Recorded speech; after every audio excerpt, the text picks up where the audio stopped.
Well, hello and welcome to the Stoked podcast. I'm Jacob Engelskirger. I'll be your host today. My typical co-host Brian Varkevisser is out and missing us. And today I have the pleasure of being here with a good friend of mine, Dr. Bradley Brummel. Um, Brad, it's great to have you. I should have asked you how you wanted me to refer to you, but please jump right in and tell us a bit about yourself and the incredible work that you do, if you would, please. Yeah, cool. That's one of the things I tell my students is, the doctor label really should only apply to like the two or three things I study. Otherwise, I'm just someone with opinions. And so you got to be real careful about how broadly you think that is in terms of expertise. I let people call me sort of, anything sort of, respectful that sort of feels natural in that space. But one of the things I do tell them a lot is like, just the doctor label shouldn't be used expansively um, outside of areas of expertise.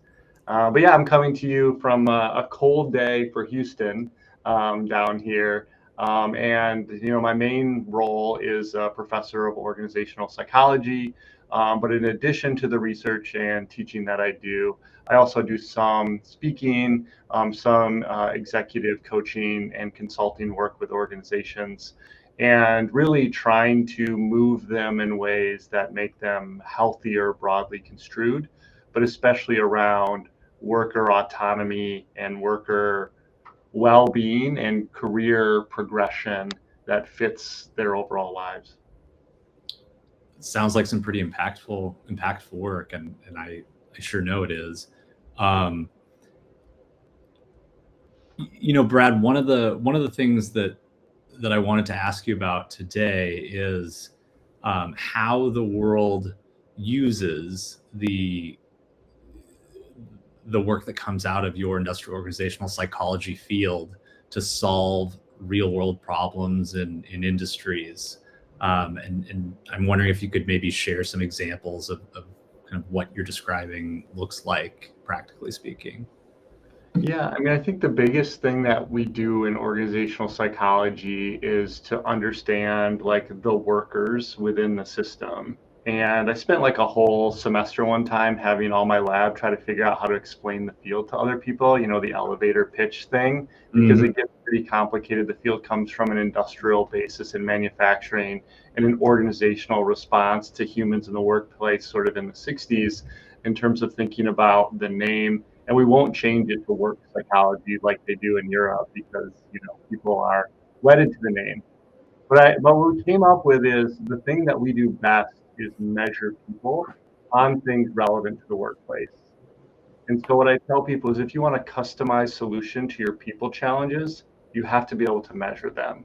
Uh-huh. And that includes their knowledge, skills, abilities, desires, needs, moods, career trajectory, hopes, engagement, all these things.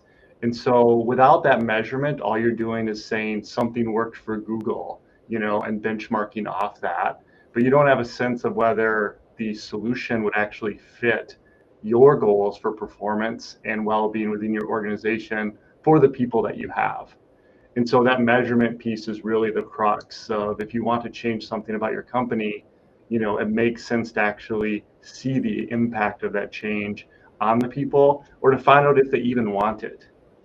Mm. A lot of times the people in charge design companies that they would want, but often the rest of the people in the company aren't the same as them in terms of values, needs, personality. And so you end up creating these misfits unintentionally without measurement. Wow. Wow. Um, is it along those lines, is it possible to tell us a bit about the kinds of tools that industrial organizational psychologists use for measurement, or perhaps some of the ones that are most applicable to the research in your lab as a professor? Yeah, I mean, that's one of the funnest parts of the job is like making new tools. So we have this tension where if you have an organizational psychology company, a lot of times the intellectual property and really what gives you a competitive advantage is a tool you own and have trademarked, and you kind of want to keep it safe or protected. Mm. So I did some research using like the Gallup organizations, like Q12 measure of employee engagement, once in grad school. And then I just sort of like emailed them and said, like, could I publish this? And they said, only if it will further the interest of the measure. And I was just showing that most of the measures covered the same thing. And so I'm like, well, it won't, so never mind. But I Yeah. think that's the issue. And so there are personality measures, values measures, trait measures that really try to measure stable things about individuals. And we use those to either select them into roles they would fit with or give them advice on where they would thrive. Some other things like employee engagement, perceived organizational justice, um, you know, reflections on what you would want most from a benefits policy. Those can either be sort of like custom made tools that people sort of create, they're just asking the questions, or pulling some things from the academic literature. And then the one thing you'll hear from all organizational psychologists is it all starts with job analysis. So if you don't actually know what the job requires, then you can't fit people to it. But I will say one big challenge in that space is that most people don't come in job description shaped bundles. And so you say, hey, I want to hire someone for this, but no one's going to be a perfect fit or Yeah. stay a perfect fit. And so I'm a big advocate of thinking about hiring people for the things that aren't likely to change as opposed to things that are easy to change. And so you don't really want to hire someone from a skill they can pick up in a week. If you can hire someone for a value that aligns with your company, that means that they're going to stay and contribute to the other pieces too. So the cool thing about it is there's just a never-ending sort of subset of tools that I already create that you can use, or tools that you can create to try and do this productive fit thing within an organization. That's pretty fascinating, and I'd imagine it'll be a fascinating concept for many of our viewers and listeners, especially those who aren't steeped in the field or to the degree that you are. Yeah, so many constructs to measure, it sounds like. And Actually, like, so many constructs to measure, except for a lot of them can be swapped out to do kind of the same thing.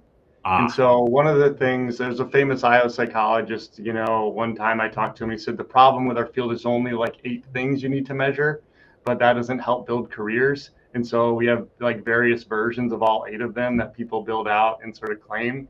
And I think that's a little bit too extreme. But the question is really like, what do you want to know about the person or the organization? And so I think there's a lot of ways to measure it with this intent of the goal in mind. What am I trying to accomplish in this space? And so a lot of them are really just attitudes towards specific things in the company. Like, how do you feel about the company, your supervisor, your coworkers, the benefits? And so the specific way you ask them is maybe a little less important than aggregating across people to say, hey, are there some things that are real weaknesses and not strategically intended to not be supplied by our job? So I really like the customized approach more often, because a lot of times what the big companies will sell you is a comparison between, let's say, like your organization's job satisfaction or engagement and someone else's. Well, that's only really good for the CEO to brag that he has happier people than someone else on the golf course. Because regardless of what your levels are, the company should be trying to improve and shape what they're doing, not just say, hey, we're better than that company. I mean, that's a marketing thing, but not a organization shaping thing. And so that difference is interesting, because a lot of times that data that are used at lots of companies for comparison don't actually then lead into organizational change and action in that way. Wow. Wow. And as you're describing this, it's becoming, apparent to me the ways in which the work that you do as an industrial organizational psychologist with workers has the potential to really shape employee mental health and well-being, and even workplace policies that may support it. Is it possible to tell us just a bit more about those aspects? Yeah, I really try to take a empowering worker approach to this. And it's not just the worker's responsibility, it's the workplace's responsibility. But a lot of times we sort of just feel this sort of frustration with work because it's not quite fitting with the rest of our lives. We can't quite figure out how to use policies and things. And so what I really like to do is use like the language of our field to explain sort of where that tension is and maybe like a productive path to resolve it. Next week I'm going to do something on workplace happiness. And there's Mm. really only three solutions in any situation. You can change jobs, but all jobs have issues. You can change your job, you can craft it and take on different roles and have it be different, or you can change your mind. And that can be about how bad it is or about how important work actually is to you. And so to take a couple maybe steps back, like a lot of companies have policies on the books, but they have very different intentions about why they're there. Yeah. So my second grad student did work on work-life policy usage, and two of the biggest companies in the town we were in said they only had the policies because their competitor did. Wow. And Wow. sure you can use them, but if you do, you're never getting promoted, and everyone knows this. So in that case, the policies were simply marketing to get people there, but they weren't actually meant, at least in the way they're being operationalized, to actually create a healthier, more robust, integrated workforce with their lives. It was simply to say, yeah, we have that too. You should come here. Whereas another company I worked with realized that they were losing employees for a little bit more per hour to local competitors, partly because a lot of the sort of young blue collar workers they had didn't fully understand the way the company was designed. And they had designed the company for you to be able to stay there for your whole career, move through things, do all these pieces. But until that comes up, you're not ready for it. And so they did some really cool marketing where they took all their policies, they turned it into an acronym, and then they had individual people who worked there shoot videos about how they use these different policies and when and why, and how Wow. it supports their life. So it's not just some document in HR. They had your peers tell you about when and how to use the policy and why it mattered so that it was like accessible and so you could do it. And so like that's one of the things that gets me really excited because we have a tendency to talk as a professor too abstractly about things. And so the way I describe something might not be useful, but they actually, used their workforce to teach each other about it. And it's pretty cool to have the corporate office say, hey, we'd love you to like be in this video to talk about how and why we have this policy. Absolutely. Absolutely. Yeah, that's amazing. And what a way of like helping, I would imagine, helping facilitate and reinforce like the cultural norm of within the workforce of, of um, knowing and acting from and acting, and acting in accordance with policies. I mean, there's some, it seems like there's a self-reinforcing mechanism there going on possibly too. Yeah, and one of the tensions that we have is the people who tend to be in charge tend to have work as a really big part of their life. It's Yeah. why they got promoted. It's why they're in charge. It's why they're running things. And so, they understand that other people aren't exactly like them, but then like they like say won't use their vacation time or won't use the work-life policies. And even if they're on the books, and even if they verbally say they support people using them, they're not modeling the fact that using them actually gets you ahead and works in the company. So the Right. CEO who's always online and on the Slack channel and working isn't saying it's okay to actually have breaks or to actually create like a segmented time when you work versus have it integrated into their whole life. But for that person, it is, right? The person who starts a company and running it, it basically has to be a fundamental part of their life. That's the choice they made. But they will Yes. have some employees for whom that isn't the case.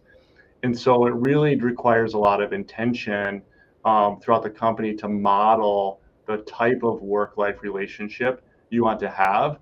And without that, you'll have people who will sort of become disenchanted by the fact that you say one thing, but you do another thing.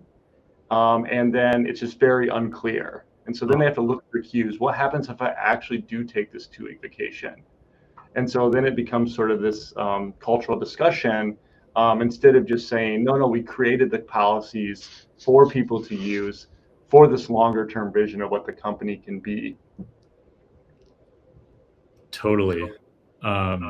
In my work with employees and leaders in organizations like that, where the people they're reporting to are saying one thing about work-life importance and doing something else, it can breed like a sense of psychological unsafety in the environment, in the sense of like not knowing how they will be responded to if they do act in accordance with what's being said and what they see is different. And I think that's such a challenge, or at least one that comes up in my work a lot.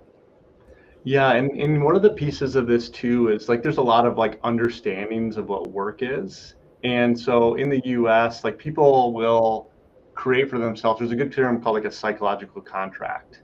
So it's like what you believe you're exchanging and getting back. And it Yeah. may or may not align with like the truth of what your actual contract is.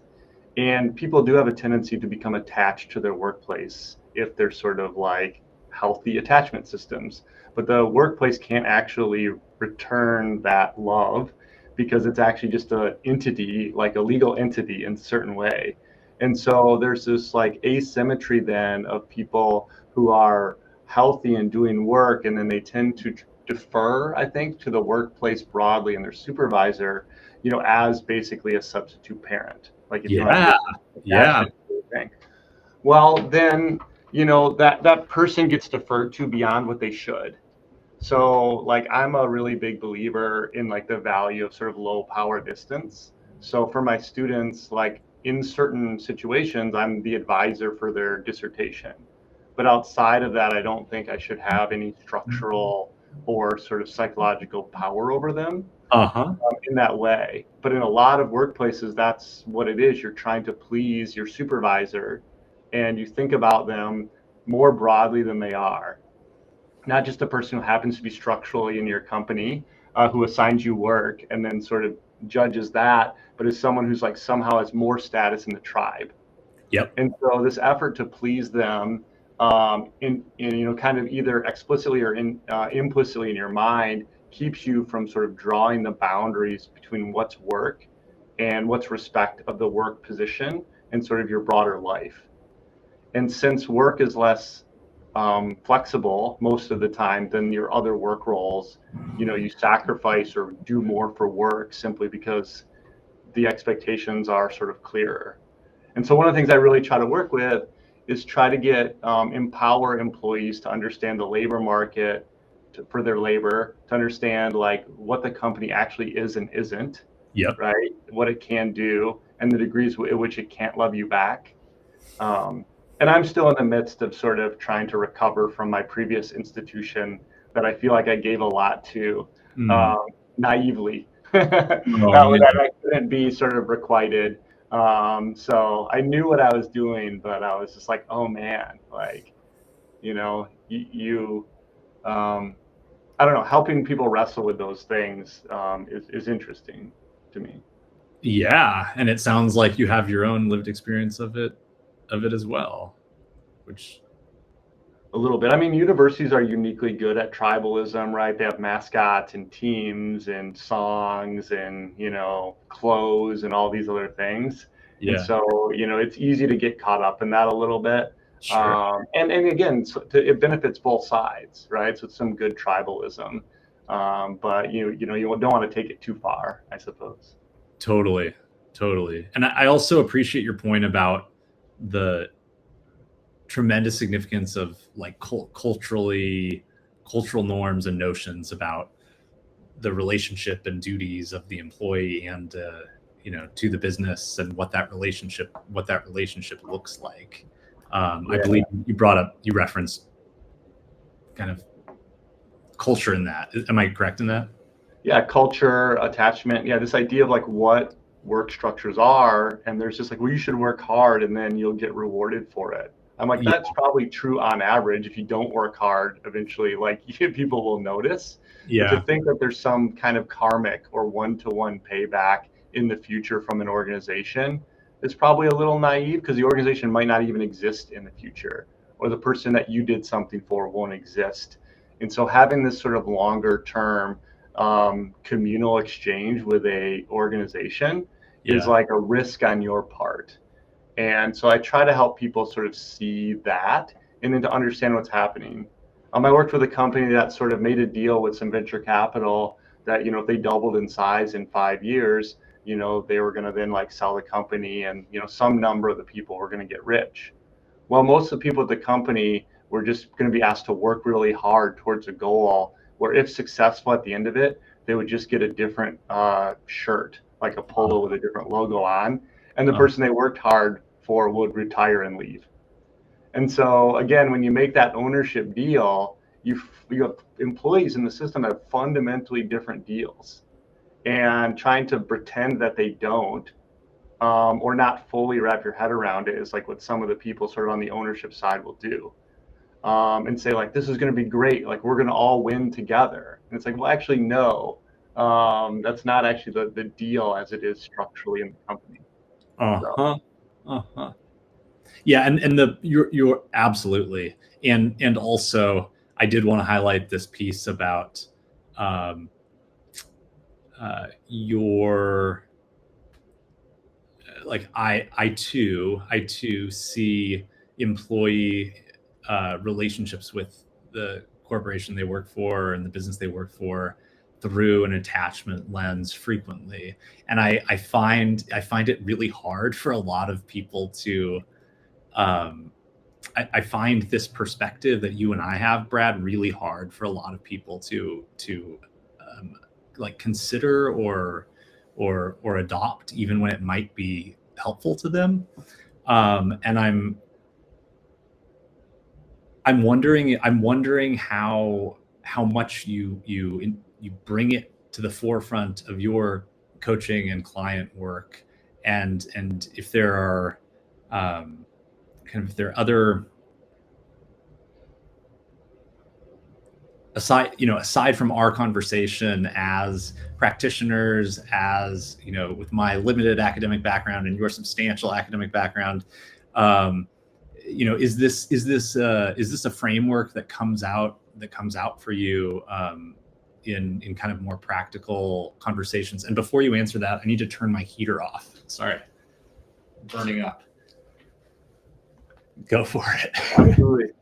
No, I mean, I think it is really hard. It's an abstract thing to think about, like what your relationship with the company is, and we tend to like have hopes for it, right? We tend to think we're exchanging this for something else. And all up the system, there's people who haven't fully wrapped their head around like what they're exchanging for what and why.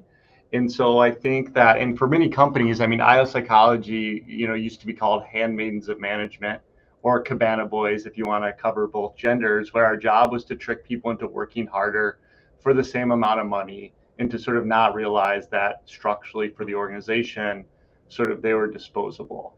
Yeah. And so I really want people to think about any job as sort of like a container for their growth in life, and to think about if it's working or where the edges are.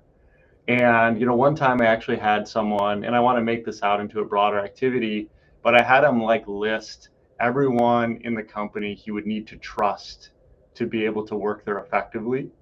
Wow. And then if he trusted them, and if not, what would it take for him to regain their trust? And I never saw him again because he quit before the next session. And I think he was right. Like, for him in that company, there were people he would need to trust who he couldn't and shouldn't trust in terms of the history of the relationships. And so the other version of that is, I thought about it from, there's the individual side. Can I trust these people? And,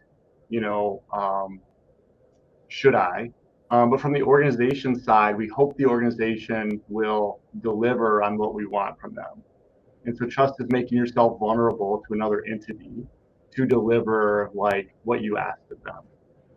Well, if the organization is not aligned with your values, right? If they're trying to do something that's not aligned with your needs, you shouldn't trust them Yeah. because you don't agree.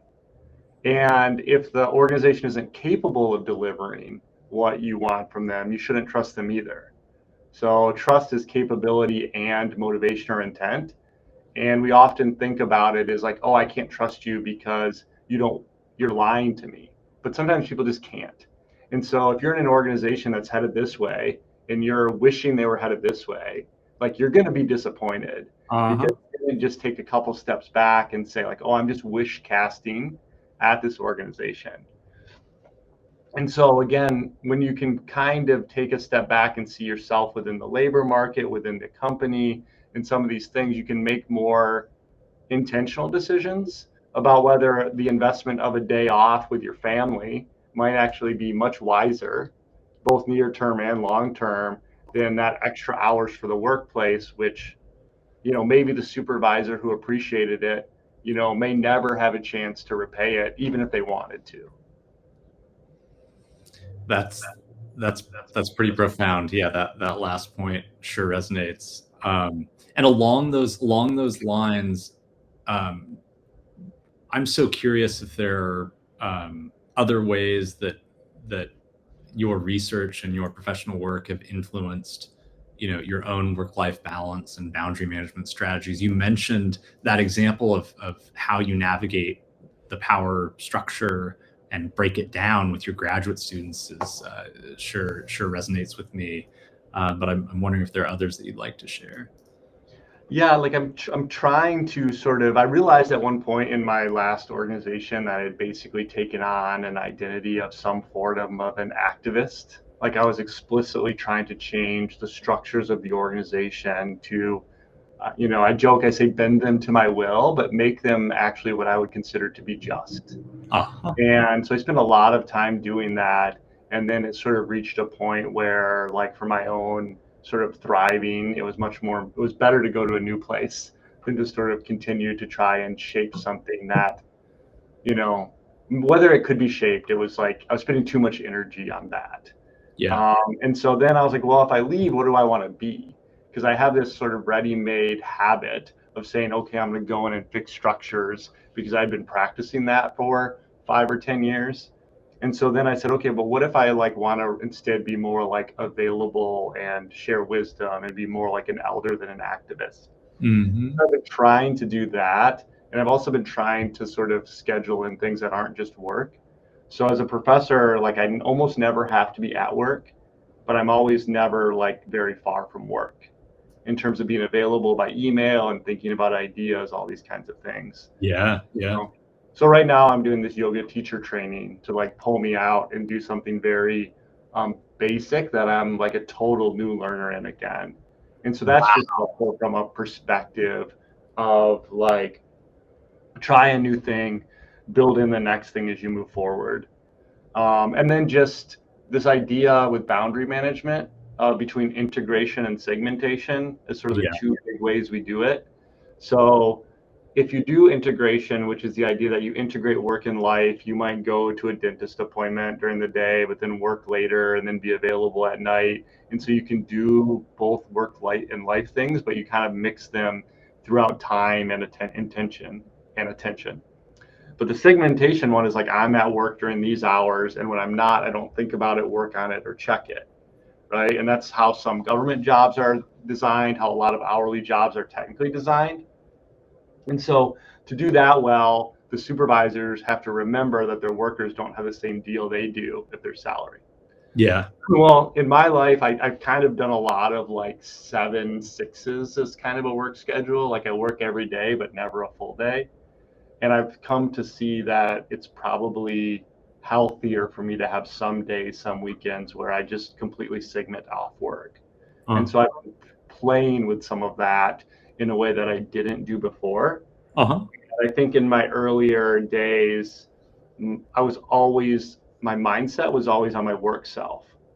So I was always doing stuff, trying to get tenure, doing papers. So then that meant I wasn't fully present often for friends, significant others, other people in my life, because they were kind of like secondarily. They were being integrated, they were physically in the room, but I wasn't fully stepping away from this sort of researcher worker self. So it sure sounds like, given your work as a professor, your brain is just operating and chewing on things, and it's about figuring out kind of how to navigate that reality with the structure that you create. Is that fair? yeah, that's a good way of talking about it, right? Because it's not, with knowledge work, we still haven't figured out exactly how to quantify it. But if something's on your mind, no matter what you're doing, you're still kind of working, right? You can't just shut it off. And so, Right. I used to do construction like for my dad in college. And like at the end of the day, I was tired, but also like I didn't have to think about it. It would be there in the morning. Uh-huh. And so the ability to sort of shut down your mind, as people who do knowledge work and that have constantly overlapping and ongoing projects is sort of the core challenge. So I played with some meditation. I've done some things, use different ways to try and like fall asleep at night in some ways.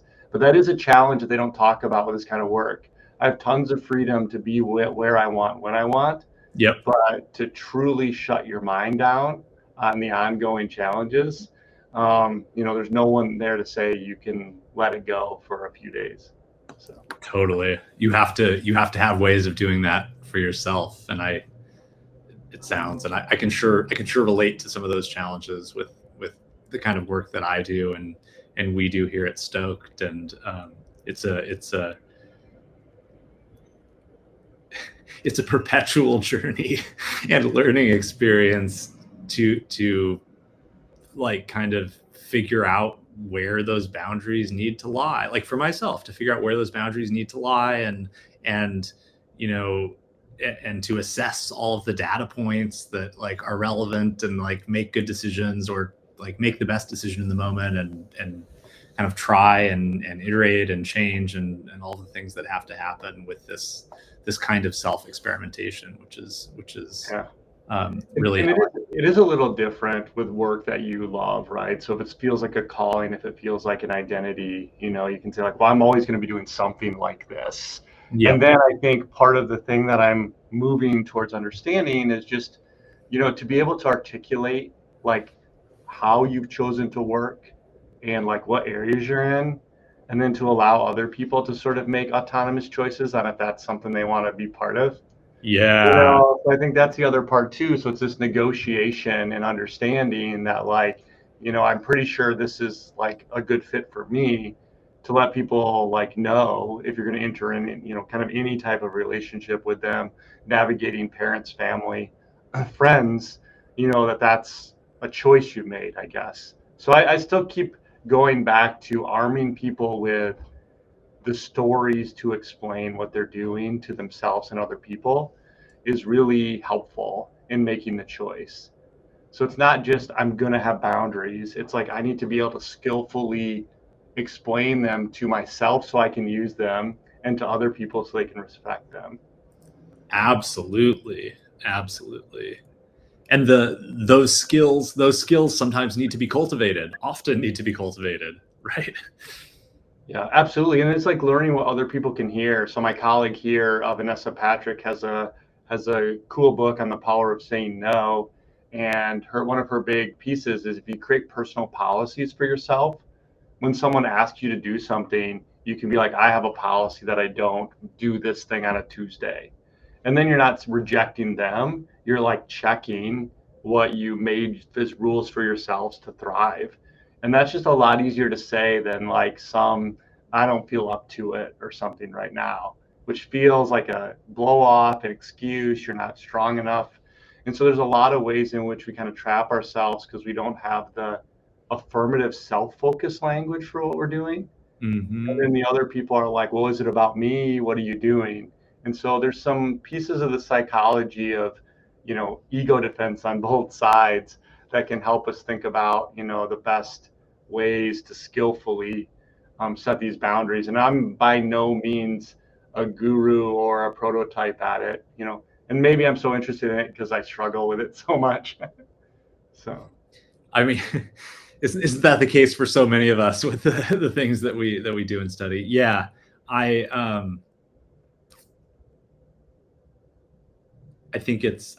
really do think it's a fascinating topic. It's something that comes up in our work at Stoked a lot. It's something that I personally think about for myself and with my clients a lot. It's really cool to hear,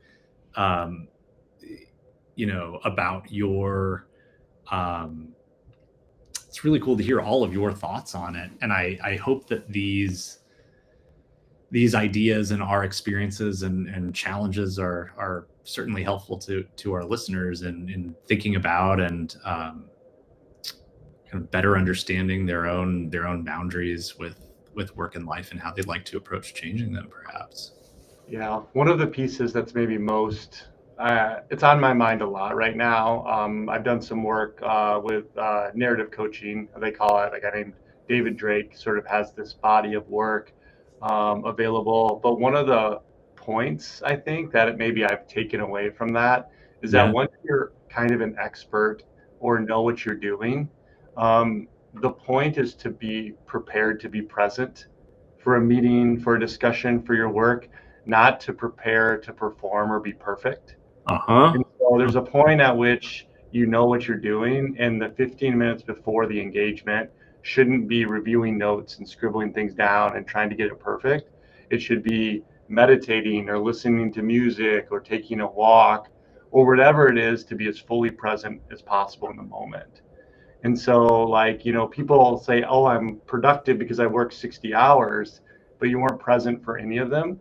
And maybe it's only for most people's jobs 10 hours a week, where if they were truly present during those 10 hours, like the other stuff wouldn't matter that much. And so that's a piece of the practice, I think, that to get people who've gotten to where they are by working really, really hard, like putting in all the hours and being as perfect as possible, to let them know that from here on, it's much, much less about that. It's about being present in the moment. And they're paying you for the years, not the hours for the specific presentation. And I've just seen a lot of people for whom that can really be an unlock. Yeah. To actually sort of take advantage of the expertise built over 20, 30, 40 years and just, then be more present for other parts of your life too, because you're not still, again, trying to turn in the perfect project or paper that you did when you were initially just an individual performer. So. That's such a great point. Yeah, it does become about presence and knowing, pardon me, what it takes to dial that in. Relatedly, I wanted to mention and maybe throw a little plug in here. In a few weeks, I'm going to be delivering a LinkedIn Live talk for free. We'd love to have you, Brad, if you're welcome. All of our listeners today are invited as well. But I'm partnering with a colleague of mine who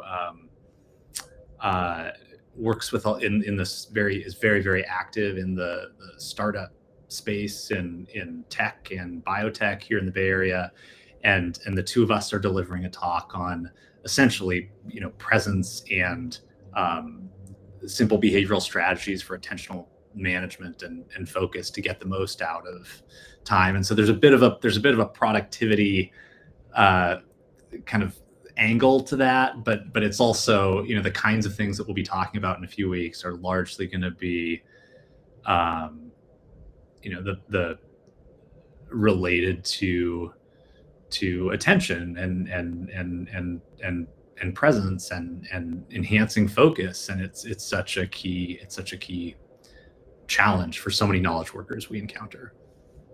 Yeah, absolutely. I mean, the one thing that I do is none of my machines are allowed to make noise at me, right? So that just for my own sanity, I'm just no beeping, no alerts, right? The last thing I need is that. So my phone's always off unless I know someone's calling, and that's my one big wall against sort of being able to give some sustained attention to things. But yeah, I think that's That's the thing that I'm just really thinking about, the well-being of, even if you go back to these ideas of flow and engagement, so many of them are about like absorption and dedication and attentional focus. We've done some work on mindfulness predicting like performance in restaurant workers. Oh, And the wow. idea is to, when you lose control of sort of your feelings, your emotions, your attention, it doesn't matter how many hours are there, I guess, really, because a lot of the production is going to be, at some lower level of quality, but also the enjoyment of what you've done is also going to like be lost. And so I do think that's one of the really interesting challenge around work design when people have a lot of autonomy, is in this space. So Totally. And I'm realizing, as I often do in our chats, Brad, that like we could just spend the day together, and it would flow naturally, and I would love to do that with you sometime. But I'm realizing that, for the sake of today's pod, there are a couple other things I'd like to get to, and then maybe we can wrap up in a bit, if that's all right with you. sounds good. Yeah. I know you mentioned, you mentioned at some point recently that you had done a TED talk, I believe, based on a concept from your research, and I was wondering if you'd like to tell our viewers and listeners a bit about that. Yeah, so like my old university had a TEDx talk, kind of thing with the students, and so I, applied and gave one, and I called it like owning your professional development. And so what happens in business is like you go to school and they tell you to do things, and you might have different types of programs and things, and then you go into the workplace, and unless you're in like a high potential job designation or something, Yeah. almost all of the development to where you're headed is sort of haphazard and kind of arbitrary. And it's not about you and who you're wanting to become. It's about training for someone to fit a specific role. And so it was sort of my pitch to have people consider, even very early on their career, sort of taking charge of their professional development through things like coaching, personality testing, and sort of asking themselves, like, is this a place that's actually facilitating my growth? Because a lot of people will just continue working hard in the same way they learned in college, in a job, and then look up in a decade and be like, what am I doing? Yeah. Because you just did whatever the situation, your supervisor, the company, whatever said was next. And if you're an achiever and there's something to achieve in front of you, you do it. But then you can find yourself somewhere strange in terms of like your career development and your hopes, because you just kept doing what was in front of you. And I find that like one of the most empowering things anyone can ever do is say no to a promotion or to an opportunity. Yes. Right? And just say, Yes. like, that's not for me right now. And all of a sudden, what you've done then is you're not just floating about the world and, taking whichever thing someone else leads you to.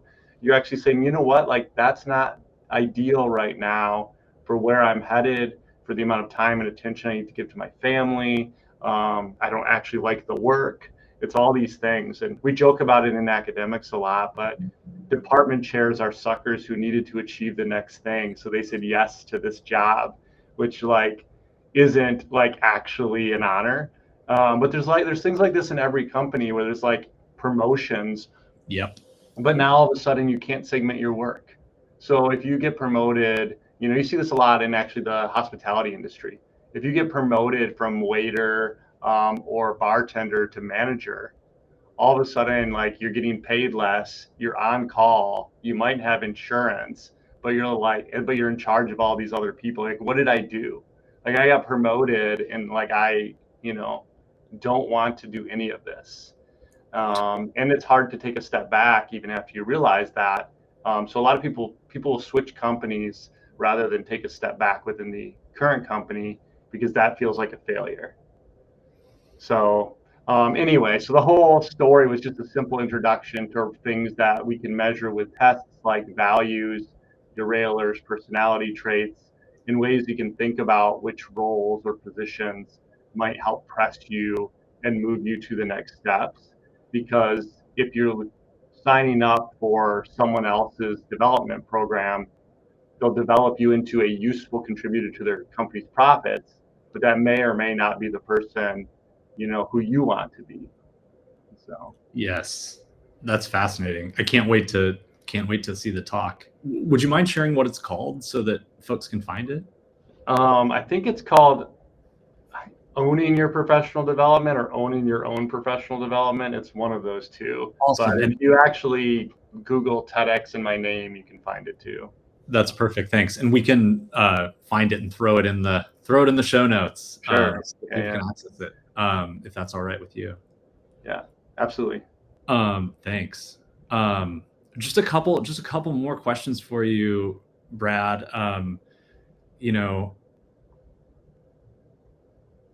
I'm frankly, I'm wondering what your advice to aspiring consulting psychologists is who are looking to make a name for themselves in the workplace well-being or organizational psychology, consulting psychology space.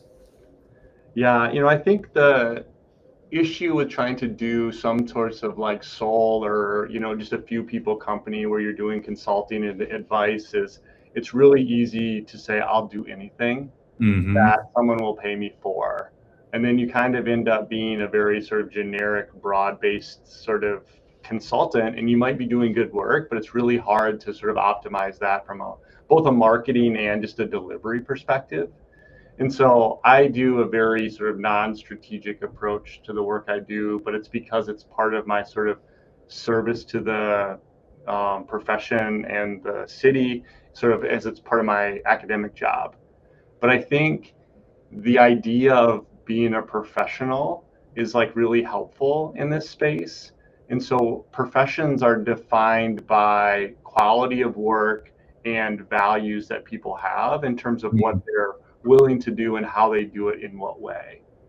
And we might not have a specific professional license behind being a consulting psychology. There's people from different backgrounds. Yeah. But the more you invest yourself into the profession by talking to other people, mentoring them, forming collectives of people who do similar things, learning from the people above you, the more likely you will be able to deliver, quality work. But then it has this effect of your identity being one of these professionals.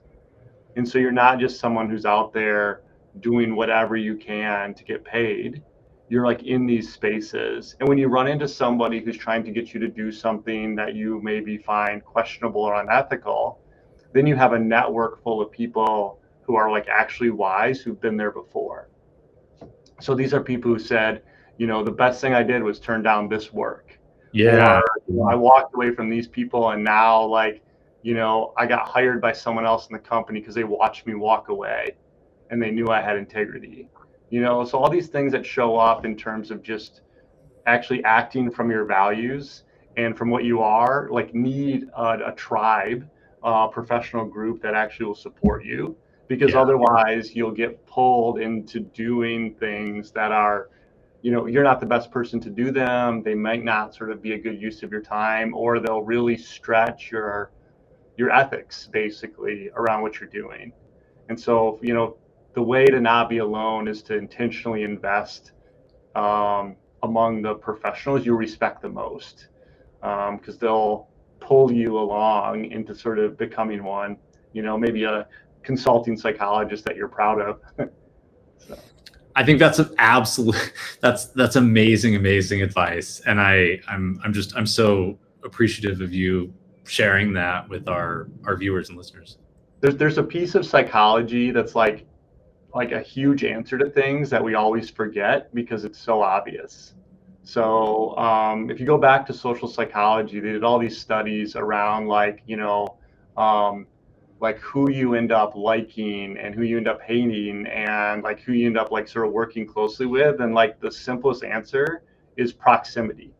So you can't ever have any feeling about someone except for maybe parasocially that you never encounter. So if you say, I want to be a high quality consulting psychologist, how do you do it? Be next to them. So find the rooms that you want to be in and join them. is really the answer for almost everything when we want the environment to shape us. So, you put yourself in adjacent to people who you aspire to be like, and, that situation will then push you in the right way. On the flip side, don't put yourself in the rooms that will pull you towards directions that you don't aspire to be. And it sounds like so simple, but we constantly forget that part of it, where it's so much about the proximity, virtually or in reality, to the people who we aspire to be like. Absolutely, absolutely. And as you're talking, it's occurring to me that you and I met through when I became involved with SCP initially and attended my first SCP conference. This is the Society of Consulting Psychology for the Uninitiated, or Division 13 of the American Psychological Association.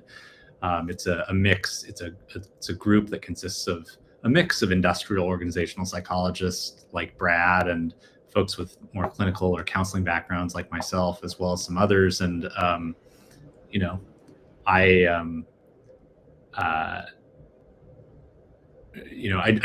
wanted to mention that today because SCP is a great opportunity, I think, for a lot of folks, and it's end of the thought there, incomplete thought. Cut that out. No, I've attended that group really for the last 3 years, and I've just found it to be just like very welcoming, very supportive, and again, I think that if you live your life as a consulting person, professional, like online, on LinkedIn, fighting for contracts, trying to get hired, then you'll sort of take this idea that there's like a limited pie and you need to win the work and Yes. sort of make claims that you worked with someone who made $1 million or $10 million, or you can 7x someone's career or whatever else, which is a little bit more of a business coach space. But what you find out is that if you meet the people who are doing sort of psychologically oriented like consulting in this space, and doing it well, they have plenty of work, and they're willing to share what worked and hasn't worked for them. And so I think it's just really grounding and keeps you from thinking that, it's a knife fight for a contract. Instead of the point is for you to figure out where you can offer value because you're showing up as yourself with your skills and perspectives, and then just finding the spots that need you. So it's not like my picture was good, so you hired me. It's that like the thing I do was what you needed. So. Absolutely. Well, Brad, this has been absolutely a joy. My final question to you is where can folks find you if they'd like to learn more about you, your academic professional background, get in touch? Yeah, that's a good question. I used to have a website for my business, and then I just took it down because I wasn't updating it. So probably the easiest places to find me are on LinkedIn. So I do check that site, and then email sort of directly through my sort of university account. There's some pages out there that way. So maybe that's the other side of my own marketing I need to clean up again. But those are the two places to find me. And then, a lot of the stuff I've written lives behind academic paywalls. So if you're interested in those things, look on Google Scholar or something. I can always share them sort of as an author's copy. But I do live a little bit in this academic, trademarked or copyright publishing game. So. Totally understandable. Well, awesome. Brad, thank you so much again. This has been an absolute pleasure. Absolutely. Yeah. Thanks so much for having me. Right on. And Brian will cut from this, but how did you feel about it? How did that go for you? I don't know. It seemed fun. I mean, I can, just keep talking sometimes, beyond maybe what's a tight sort of snippet, but. Oh, I thought that was like, I thought what we got and what Brian will be able to pull from this was like a perfect. I mean, this like, yeah, I mean, go ahead. No, but with all of this stuff, I think the rhythm of it is like, it's not just, it depends, but like, there's not easy answers, and so you really are taking complex people and complex job situations in trying to say, like, can we make them fit a little better? Not like magically, if you do this, you're going to, make millions of dollars, or, find nirvana or solve all your problems. And so again, I think, it's work and it's incremental. And so I think that's, I'm not going to sell someone a magic elixir that doesn't exist. So totally. And I think people wonder if that's what we do in our world, or assume it because the McKinseys of the world market themselves on, or appear to, offering that at times.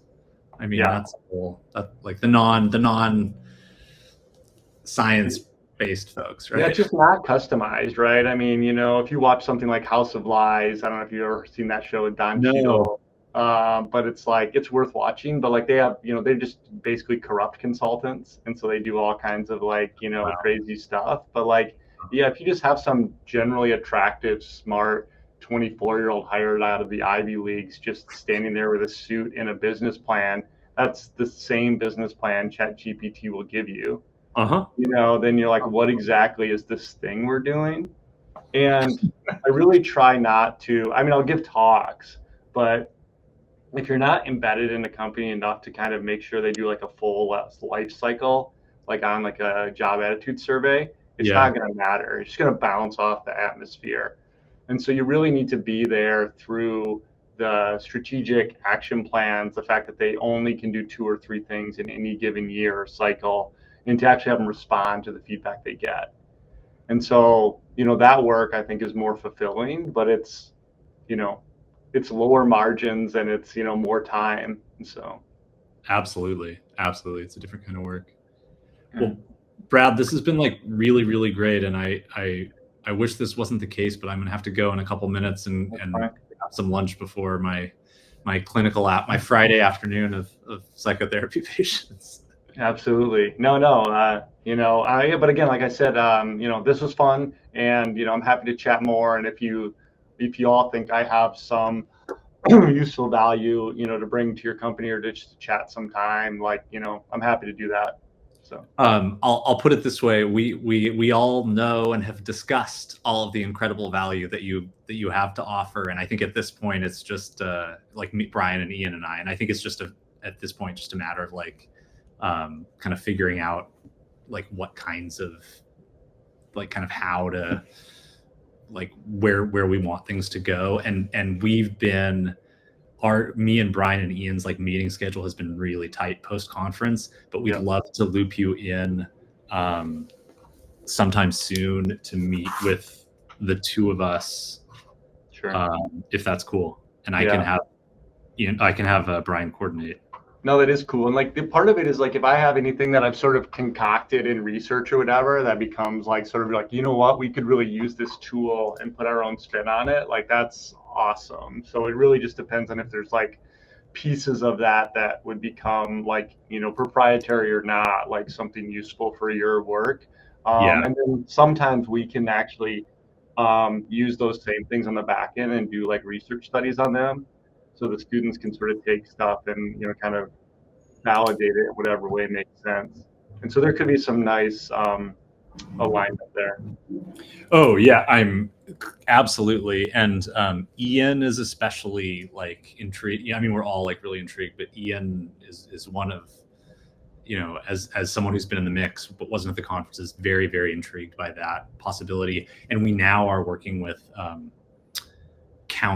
we now have corporate counsel who is pretty keen on like IP stuff, and so there's, we have some kind of support and folks who can help advise and at least on our end in terms of like figuring that out, because I can see how that would be one of the challenges. But yeah, we're make your company more valuable than just the skills of the people you hire. You need to sort of create some sort of a base on what truly is the knowledge, the unique knowledge, sort of what you have. So, and if we're purporting to be, so based in psychological and organizational science, like who better to have a relationship with than an academic who's studying this who Yeah, and I've seen, and the other thing is like there's a way to do that that's smart, and then there's a way to do that. Like I've seen some versions of like people saying we need science, and then they hire like an academic and they do something that like is totally like pointless.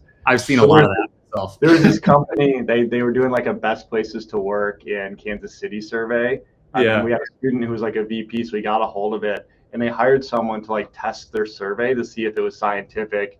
And they ran a bunch of like factor analyses on it and said that in fact they were saying it was 10 factors, but it was really only 6, and they shouldn't say that and all this stuff. But it was a scale they were already using to rank people and talk about. So then he had this tech report that basically said his factor structure was wrong, like hidden in his desk drawer, just to haunt him. But in fact, like, that was never the right analysis that anyone was asking anyway. So he did something really complex that didn't matter, answer a question, and then told him what he was doing wasn't legit, but it wasn't even relevant to like probably what was actually happening. So he just had this skeleton in his closet that he paid for because, you know, he wanted to do some science to support his work. So wow. Yeah, no, that's a potent example for sure. Yeah. Man. Well, cool. Well, I want to give you a chance to be present for your afternoon too. So thank you. And you as well. I really, really appreciate this, Brad, and can't wait to continue the conversation. I'll have Brian get in touch to set up a meeting. Perfect. Thanks so much, Jacob. Thank you. Take care. Bye.